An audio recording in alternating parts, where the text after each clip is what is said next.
The Lord be with you. And with your spirit. A reading from the Holy Gospel according to St. John.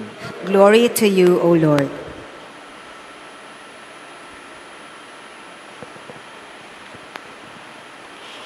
Jesus said to the crowds, I am the bread of life.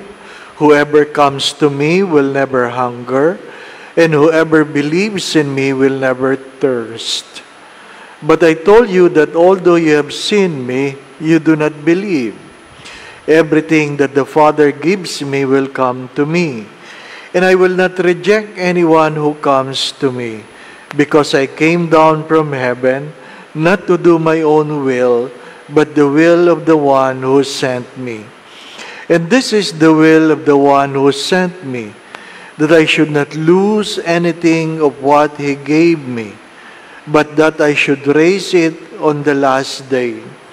For this is the will of my Father, that everyone who sees the Son and believes in him may have eternal life, and I have raised him on the last day.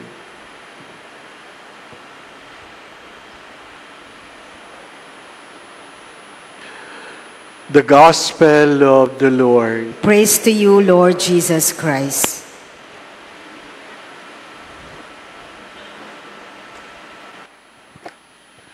Kindly remember the conclave that will start today. We are 6 hours ahead of Rome. So, by 3 o'clock, perhaps they already finished their Mass and walk to the Sistine Chapel. Few days ago, Father Francis Gostillo surprised me by saying, we already have a Pope. We already have a Pope. And I was shocked. And I asked, who told you? And he said, the nuncio announced it. How come the nuncio announced that we have already a Pope? And he said, yes, we already have a Pope. And the work of the cardinal is to know what is his name. So wala pa. Ano po? Kala ko, mayroon na nagkadayaan na. Ano po? The Holy Spirit would reveal to the cardinals the name He has chosen.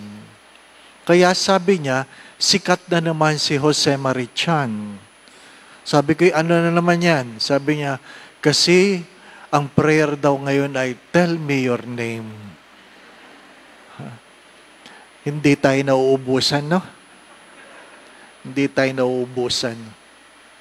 My dear friends, my brothers and sisters, the readings of today reminds us of to whom we should put our trust, to whom we should draw our strength.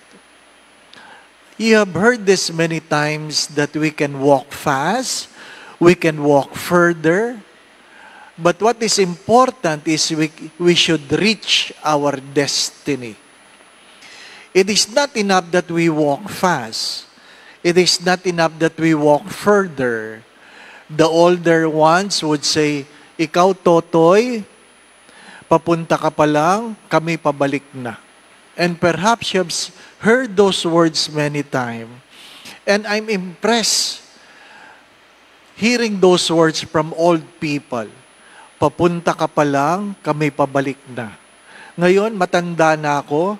Pag may nagsabi ng ganyan, sinasabi ko, saan ho kayo galing? Ano po? Kung kayo ay pabalik na, saan kayo galing? Saan kayo nakarating? Because our common mistake is perhaps we have been into many places and failed to be where we ought to be. We always try to become what we want to be, and we fail to become who we ought to be. We were created for a purpose. We are meant for God. We are supposed to choose God and to make a choice for God. Not enough to be successful, not enough to live long, Because what is life by mere living long? Aanuhin mo ang mahabang buhay kung wala ka namang narating, hindi po ba, ano?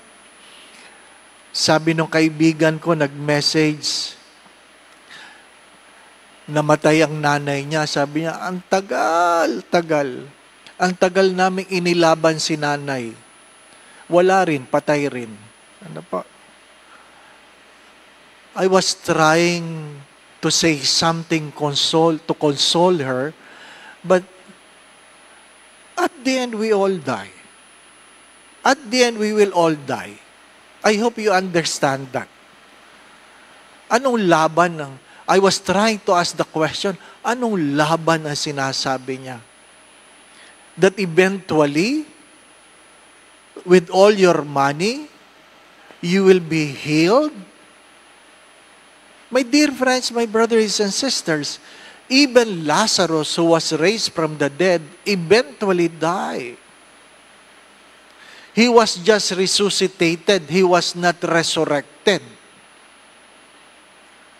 And Teresa of Avila said, if you want to go to heaven, you must die. You must die. I'm not saying you rush to your death. But you have to accept, eventually, we will die. An atheist who put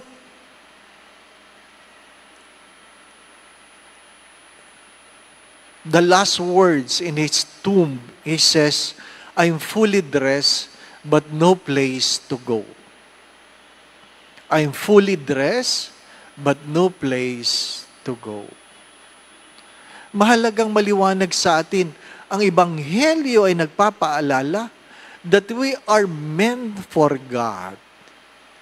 God allowed Himself to be seen so that those who have seen Him will be raised again.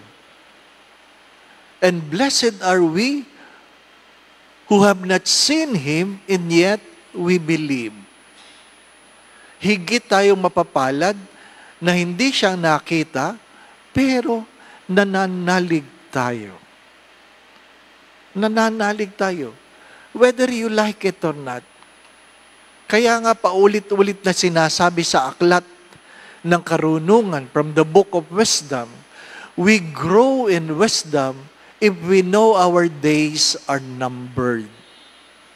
We will not be here forever.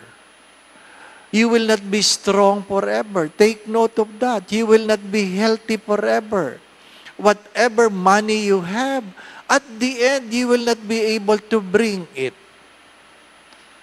As I have said, it's good to have money.